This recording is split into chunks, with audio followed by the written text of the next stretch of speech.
வெற்றி நடை போடும் விருச்சக ராசி அன்பர்களே, பொதுவாக அந்த விருச்சக ராசிக்கு பிரபஞ்ச தத்துவம்னு ஒரு விஷயம் இருக்குங்க.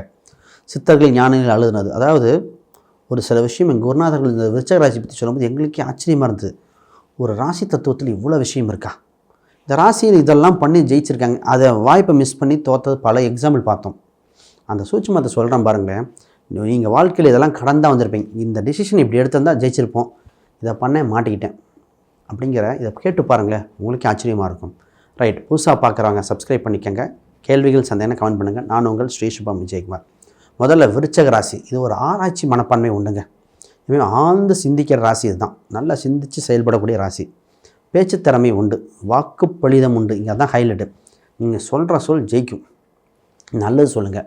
இந்த ராசி என்னென்னா, காலபுருஷன் 8ஆம் இடமா, ஒரு சில நெகட்டிவான வார்த்தையோ நெகட்டிவான கமெண்ட்டோ பயன்படுத்தும், அது உங்களுக்கே பேக் ஃபயர் ஆகும். நான் சொன்ன வார்த்தை எனக்கே வந்துடுச்சே அப்படிங்கிற மாதிரி இருக்கும். அப்போ நல்லது சொன்னால் நல்லது நடக்கும். இந்த ஒரு சூட்சமத்தை தெரிஞ்சுக்கிட்டால் ஜெயிச்சிடும் விருச்சகம். நிறைய வெற்றியாளர்கள் விருச்சக ராசி விருச்சக லக்னமாக இருப்பாங்க. கேட்டு பார்த்தீங்கன்னா என்ன தெரியுமா இருக்கும்? கரெக்ட், நல்ல வார்த்தைகள், நல்ல சொற்கள், ஜெயிச்சிருப்பாங்க, சூப்பராக இருப்பாங்க. இது பொதுவாகவே இவங்களுக்கு பார்த்திங்கன்னா டீச்சர் மனப்பான்மை உண்டு. ஆசிரியர் மாதிரி டீச்சர் பக்குவம், ஒரு கதையை சொல்லி எக்ஸாம்பிள் சொல்லி சொல்கிறது எக்ஸ்பர்ட் இவங்க. அப்போ இவங்க பேச்சு சம்மந்தப்பட்டு பேசும்போது நிறைய பொறுமையாக எக்ஸ்ப்ளனேஷன் பண்ணணும். ஏன்னா விருச்சக ராசியா டப்புன்னு கோபம் வந்துடும், ரொம்ப பர்ஃபெக்ட் எதிர்பார்க்கும். நீங்கள் இருக்கிற பர்ஃபெக்ட் ஆர்பனன்ட் இருக்க மாட்டாங்க. அதுதான் உங்களுக்கு எழுதப்பட்ட ஒரு விஷயம். இதை புரிஞ்சாகணும். நீங்கள் 100க்கு 100 பர்ஃபெக்டாக இருப்பீங்க, உங்கள் ஆப்பனண்ட் ஆள் 100க்கு 20 இருப்பாங்க. அது உங்கள்கிட்ட வரும்போது அம்சம் மாதிரி. ஏன்னா நீங்கள் இருக்கிற ஒரு புரிதல் அவங்களுக்கு வேறையாக இருக்கும். எவ்வளோ ஒரு இன்டெலிஜென்ட்டாக இருக்கிறாளாக இருந்தால் கூட உங்கள்கிட்ட பேசும் பொழுது அவங்களோட வைப்ரேஷன் உங்கள் வைப்ரேஷன் வேறையாக தான் தோணும். அப்போ ஒன்று தெரிஞ்சுக்கணும், நீங்கள் அவங்களுக்கு கொஞ்சம் விட்டு கொடுக்குறதோ இல்லை ஒரு இன்னொரு வாய்ப்போ கொடுத்தே ஆகணும். அது இல்லைன்னா நட்பு, ரிலேஷன்ஷிப், சொந்த பந்தம் எதுவுமே நீடிக்காதுங்க. இந்த ஒரு பாயிண்ட் புரிஞ்சுக்காங்க.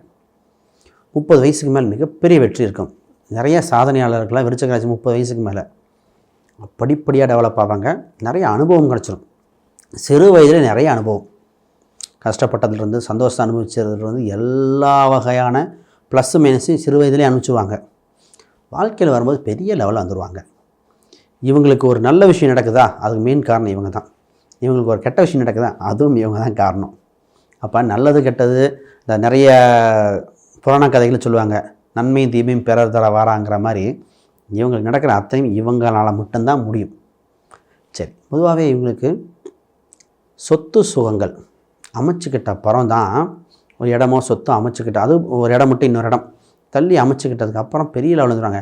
நிறைய விருச்சக ராசிகள் ரொம்ப பதட்டப்பட்டு ரொம்ப முடியாமல் இருப்பாங்க. என்னங்க ஒன்றுமே நடக்கல, ஃபஸ்ட்டு பைக்கு, ரொம்ப எளிமையாக இருக்குது, ஒரு பைக்கு வாங்குங்க. வண்டி வாகனம் வாங்கினதுக்கப்புறம் டெவலப் ஆகும். வீடு கட்டினதுக்கப்புறம் டெவலப் ஆகும். இதே கிராமத்து பக்கம் பார்த்திங்கன்னா ரொம்ப விருச்சக ராசி ரொம்ப கஷ்டம். ஃபஸ்ட்டு கால்நடை 4ஆம் இடம், கால்நடை சம்மந்தப்பட்ட வரட்டங்க டெவலப் ஆவீங்க. அது எப்படி சார் வரும்? ஆடு மாடு வாங்கி, இல்லை கோழி சம்மந்தப்பட்டது. ஏன்னா இந்த ராசியோட தத்துவமே 4ஆம் பாவம் சம்மந்தப்பட்ட இயக்கிட்டால் ஜெயிச்சிருங்க. ஏன் அப்படின்னா இவங்க ராசியோட 2 ராசியை பிரிட்ஜ் பண்ணுறதே அங்கே தான். 4ஆம் இடம் ரொம்ப முக்கியம். ஹாப்பினஸ், தாய் சம்மந்தப்பட்டது, கம்ஃபர்டபுள் ஜோன், வீடு, நமக்கு இருக்கிற ஒரு துக்கங்கள் எல்லாத்துக்கும் 4ஆம் பாவம் தான் காரணம். இதை பார்க்கணும். இவங்களுக்கு குறிப்பாகவே ஞானம் ஜாஸ்தியாக இருக்கும். கல்வி ரீதியாக படிக்காத மேதை நிறைய பேர் இருப்பாங்க, படித்து பெரிய லெவலில் இருப்பாங்க. அப்போ படிப்பு இது சம்மந்தப்பட்ட நிறைய கற்றுக்கிற இருக்கும். லைஃப் லாங் லேர்னிங் ப்ராசஸ் இருக்கும். இவங்களுக்கு ஆராய்ச்சி மனப்பான்மைன்னு சொன்னேன் இல்லையா, இவங்க ஒரு விஷயத்தை கற்றுக்கிட்டு அதில் இவங்களோட நாலேஜ் இம்ப்ளிமெண்ட் பண்ணி சூப்பராக டெவலப் பண்ணுவாங்க. ஒரு சில ஜோதிடர்கள் விருச்சக ராசியில் வருவாங்க. நாங்கள் பார்க்கும்போது எனக்கு ஆச்சரியமாக இருக்கும். நாங்கள் சொல்கிற ஒரு சில டிஸ்கஷன் பண்ணும்பொழுது அந்த புரிதல் ஏற்பட்டு அதில் அவங்க 2 ப்ளஸ் பாயிண்ட் ஆட் பண்ணி சொல்லுவாங்க பாருங்கள், சார் நல்லா இருக்குது சார். அப்போ நாங்களே பாராட்டுற மாதிரி இருக்கும். ஏன்னா எங்கள் கண்டுபிடிப்பை நாங்கள் சொல்லும் பொழுது அதை அவர் புரிஞ்சுக்கிட்ட விதமும் அப்போ தான் சொல்லுவோம் விருச்சக ராசிக்கு ஒரு ஸ்பெஷல் பவர்னே சொல்லலாங்க. ரைட், திருமணம் சம்மந்தப்பட்ட விஷயம், திருமணத்தை சொல்லிட்டு அடுத்து நான் வேலைக்கு வரேன், அவர் சூட்சமாக இருக்குது. திருமணம் சம்மந்தப்பட்ட விஷயத்தில் உங்கள் வருகின்ற பார்ட்னர் பார்த்திங்கன்னா வெளியூர் வெளி மாநிலம் இதில் தான் வரும். வருகின்ற வரன் ஒரு சில செலவு பண்ண விரும்புவாங்க, ஆணோ பெண்ணோ. காலப்போக்கில் தான் மாறும். ஆனால் உங்களுக்கு அந்யூன்யம் அதிகமாக இருக்கும். ரிலேஷன்ஷிப்பு, இந்த கணவன் மனைவி இணக்கங்கள் இதன் மூலம் தான் இருக்கும். பட் அதை தாண்டி ரிலேஷன்ஷிப்லாம் பர்ஃபெக்டாக, ஆனால் 2 பேத்துக்கு டிஃப்ரெண்ட் ஒப்பீனியன் நிறையா இருக்கும். நான் ஒன்று சொல்கிறேன், அவங்க ஒன்று செய்கிறாங்கன்ட்டு சண்டை கட்டிக்கிட்டே லைஃப் நல்லா லீட் பண்ணிகிட்டு இருப்பாங்க. 60 வயசில் வந்தால் கூட ஏன் தான் கட்டணும்பாங்க. இப்போ 60 வயசில் 40 வருஷமாக வாழ்ந்துருந்தா கூட நான் நிறைய பேர் இந்த ராசியோட தன்மையாக இருக்கு. ஆனால் ஒன்று ஒருத்தர் விட்டு தர மாட்டாங்க. ஏன்னா சுக்கிரன் செவ்வாய் வசியங்க. அது இந்த ராசியோட தன்மையாக தான் இருக்கும். திருமணத்துக்கு மட்டும் தாமதப்படுத்த வேண்டாம். திருமணம் ஏன்னா இந்த ராசிக்கு பார்த்திங்கன்னா வாழ்வில் சுக்கிரனோட அம்சம், சுக்கிரன் அம்சம் சந்தோஷம் அனுபவிக்க திருமணம்ங்கிறது ரொம்ப முக்கியம். இது பார்ட்னர்ஷிப் பார்த்திங்கன்னா வெளியூரில் தான் அமையும், கூட்டு சம்மந்தப்பட்டது வராது. இப்போ வேலைக்கு வருவோம்.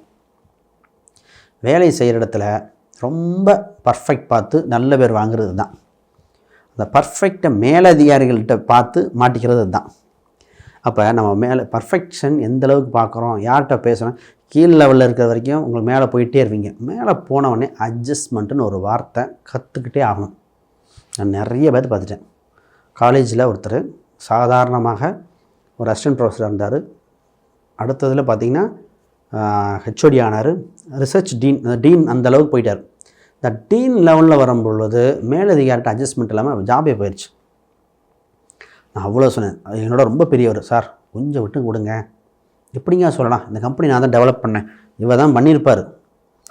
காலேஜுக்கு இவர் காலேஜ் இல்லையே. அப்போ கீழதிகாரிகள்கிட்ட இவங்க கண்ட்ரோல் இருக்கிற இடம், கண்ட்ரோல் இல்லாத இடம் இதை பார்க்காது. அவசரப்பட்டோம். அந்த ஒரு இதை மட்டும் பார்த்துக்கங்க. மேலே உங்களுக்கு பிடிக்கலன்னா வேறு கம்பெனியோ இல்லை வேறு ஒரு நிறுவனமோ மாறிக்கிறது பெட்டர். இது மட்டும் மெயின்டைன் பண்ணிக்கங்க. இது இல்லைன்னா மிகப்பெரிய மன உளைச்சல் ஆளாயிரும், நெகட்டிவ் தாட்ஸ் வந்துடும். இந்த ஒரு பாயிண்ட் ரொம்ப ரொம்ப ரொம்ப முக்கியம். பூர்வீக ரீதியான சொத்துக்கள் உண்டு, ஆதாயங்கள் உண்டு. எந்த ஒரு சின்ன சிக்கல்கள் வந்தாலும் கடைசியில் நீங்கள் தான் ஜெயிப்பீங்க. ஆனால் சிக்கலை ஜெயிக்கிறது ஓகே, கால விரயமாயிருமே. மெயினாக காம்ப்ரமைஸ் போகிறது ரொம்ப பெட்டர். உங்களுக்கும் தந்தை, நிறைய பேர்த்துக்கு விருச்சிக ராசிக்காரங்க தந்தை ஹெல்த்தை பார்த்துக்கணுங்க. அது மற்ற அம்சங்களை வச்சு தான் உறுதியாக சொல்லணும். இன்னும் ஒரு ஏவரேஜாக 50-50 சொல்லணும்னா நிறைய பேர்த்துக்கு விருச்சிக ராசியோட தந்தைக்கு நம்ம அவ்வளோ ஹெல்த் பேராமீட்டரில் உறுதி கொடுக்க முடியாது. ஏன்னா 9ஆம் அதிபதி நீச்சமாகிற காலகட்டம். அது குரு பார்வையோ ஏதோ குரு பார்த்துட்டா பரவாயில்ல, குரு பார்க்காதவங்க தான் இங்கே மாட்டிக்கிறாங்க. அப்போ விருச்சிக ராசியாக இருந்தாலே அவங்க தந்தை மகன் ரிலேஷன்ஷிப் இருக்க தத்து கொடுத்து எடுத்தாங்களா இல்லையா, இது மாதிரி நிறையா பார்க்க வேண்டியது இருக்குது. உங்களுக்கு பொதுவாகவே இந்த திரவம் சம்மந்தப்பட்டதில் இன்ட்ரெஸ்ட் அதிகமாக இருக்கும். நீச்சல் பழகிக்காங்க, திரவம் சம்மந்தப்பட்ட வாட்டர் ஃபால்ஸ் இதெல்லாம் போயிட்டு வந்தால் உங்களுக்கு நல்லபடியாக இருக்கும். பிராண்டடான ஸ்கூலில் படிக்க தோணும். பிராண்டடான அமைப்புகள் நிறையா படிப்பு எஜுகேஷன் பிராண்டடாக இருக்கும். ஆனால் இந்த ராசி என்ன வருமா பண்ணு தெரியுங்களா, எல்லாம் படிச்சுட்டே வரும். ஒரு குறிப்பிட்ட ஸ்டேஜில் எனக்கு தெரியும் அப்படின்னு ஒரு சின்ன ஒரு மனதுக்குள்ளே ஓவர் கான்ஃபிடென்ட் வரும், அங்கே மாட்டும். அப்போ ஓவர் கான்ஃபிடென்ட் வரக்கூடாது, கொஞ்சம் பொறுமை தேவை. இவங்களுக்கு அரசியல் தொடர்பு வந்துடும். அவங்கக்கிட்ட அவங்கள வச்சு அடுத்த ஸ்டெப்பு வளர பார்த்துக்கணும், அங்கே போய் ப்ராப்ளம் பண்ணிக்கூடாது. அப்போ அரசியல் சம்மந்தப்பட்ட நிறைய தொடர்புகள் ஏற்படக்கூடியது. சுயதொழில் பண்ணாலே பெரிய லெவலில் பண்ணுவாங்க. இவங்களுக்குன்னு பர்ஃபெக்ஷன் ஃபுல் கால்குலேட் பண்ணி பண்ணுவாங்க. இது என்னென்னா கவர்மெண்ட்டோட சட்டத்திட்டங்கள், government and rules and regulation எல்லாம் பர்ஃபெக்டாக பார்த்துட்டு பண்ணணும். ஒரு ஸ்தாபனம் அமைக்கிறீங்கன்னா ஃபஸ்ட்டு நீங்கள் வெரிஃபை பண்ணுவது கவர்மெண்ட் அந்த ரோட்டை எடுக்குதா, கவர்மெண்ட்டு பக்கத்தில் ஏதோ பில்டிங் வருதா, இதை பார்க்கணும். நான் ஒருத்தர்கிட்ட சொன்னேன், விருச்சிக ராசி அவர்கிட்ட, எங்கே கடை போடுறீங்க, பைபாஸ் பக்கத்தில் கடை, அது நல்லா ஓகே, பைபாஸ் அகலப்படுத்துவாங்களா இல்லையான்னு பாருங்கள் அப்படின்னேன். இல்லை அதெல்லாம் பண்ண மாட்டாங்க அப்படின்னா. கடைசி கடை போட்டு 2வது வருஷத்தில் பைபாஸ் அதிக வரைக்கும் 10 அடி போயிடுச்சுனார். இப்போ கார் பார்க்கிங் ஃபெசிலிட்டி இல்லை. இப்போ கடைக்கு பின்னாடி இருக்கிற இடமும் கொடுக்க மாட்டேங்கிறான். கடையை சுருக்குனார், வியாபாரம் கம்மியாயிடுச்சு. இந்த மாதிரி விஷயங்களில் ரொம்ப கவனிப்பாக இருக்கணும். அப்போ பிஸ்னஸ் சம்மந்தப்பட்டதில் பார்த்து டீல் பண்ண வேண்டிய அம்சம் உண்டு. மூத்த சகோதரர் நிறைய பேர்த்துக்கு இல்லை, இருந்தால் கருத்து வேறுபாடு உண்டு. கொஞ்சம் பார்த்து தான் பேசிக்கணும். இந்த ராசி வெளிநாடு வெளியூர் போனப்பறம் நல்லா டெவலப் ஆகிரும். வெளியே பயணங்கள் உண்டு. சரி, ஹெல்த்தை பற்றிலாம் பார்ப்போம். அதுக்கு முன்னாடி யாருக்காவது ஜாதகம், பிரசன்னம், வாஸ்து, நியூமராலஜி பார்க்கணுன்னா கீழே இருக்கிற எண்களுக்கு தொடர்பு கொள்ளுங்க. ராசிக்கு ஒரு சூட்சம் இருக்குங்க. இவங்க இருக்கிற இடம் பக்கத்தில் பார்த்திங்கன்னா ஏதோ ஒரு அயன் பண்ணுறவங்க, பெட்டி தேய்க்கிறவங்க, இந்த மாதிரிலாம் வருவாங்க. ஒரு காவல் தெய்வ கோயில்கள் இல்லை ஏதோ ஒரு கோயில் சம்மந்தப்பட்ட வீட்டு அருகில் வந்துடுது, விநாயகர் கோயில், இந்த மாதிரி அந்த கோயில் அருகில் தான் அங்கே தான் சூஸ் பண்ணணும். அப்போ நீர்நிலை பக்கத்தில் ஏதோ ஒன்று இருக்கணும். இந்த ராசி முதல்ல வீடு கட்டும்போது ஃபஸ்ட்டு கவனிக்க வேண்டியது அந்த இடம் ஏரி குளம் எதாவது இருந்ததா அதை பார்க்கணும். அதை பார்க்கலன்னு மாட்டிக்கும். நிறைய பேர் நான் பார்த்தேன், ஏரி சைட்டை மாற்றிக்கிட்டாங்க. கேட்டாலும் லேக் வியூ பாயிண்ட் மாட்டினது பல பேர். 2வது அங்கே ஒரு கிணறோ ஒரு பள்ளமோ இருந்திருக்கும், அதை மூடி கட்டியிருந்திருப்பாங்க. அந்த கிணறோ பள்ளமோ அதை பார்க்காம இருந்தால் அதுவும் மாட்டிக்கும். அதெல்லாம் கொஞ்சம் அந்த நீர்நிலை சம்மந்தப்பட்டது எப்போவுமே கவனிக்கணும். வண்டி வாகனம் இயற்கையாக உண்டு. நிறைய பேருக்கு ஈவி வெஹிக்கிள், இன்றைக்கி காலங்கள் ஈவி வெஹிக்கிள் இருக்குது. செகண்ட் ஹேண்ட் வண்டிகள் ரொம்ப நல்லபடியாக இருக்குது. இவங்க ஹெல்த் விஷயத்தில் கவனமாக, ப்ரெஷர் சம்மந்தப்பட்டது. வண்டி வாகனம் நிதானமாக ஓட்ட வேண்டியது. டக்குன்னு வண்டி வாரத்தில் போட்டு கையை உடச்சிக்கிட்டது, காலில் விழுந்தது, இந்த நாய் குறுக்க வந்ததுன்னு சொன்னது, இது மாதிரி பலது நடக்கும் இந்த ராசிக்கு. அப்போ ட்ராவலிங்கில் எப்பவுமே கவனமாக இருக்கணும். இது மாதிரி சூட்சமாக சொல்லிட்டே போகலாம். ரைட், வீடியோ லென்த்துக்காக பார்ப்போம். உங்களுக்குன்னு கேள்விகள், சந்தேகங்கள், ஏதாவது ஸ்பெசிஃபிக் பாயிண்ட் இருந்தால் கீழே கமெண்ட் பண்ணுங்கள். பார்ப்போம். அனைவருக்கும் வணக்கம், வாழ்த்துக்கள்.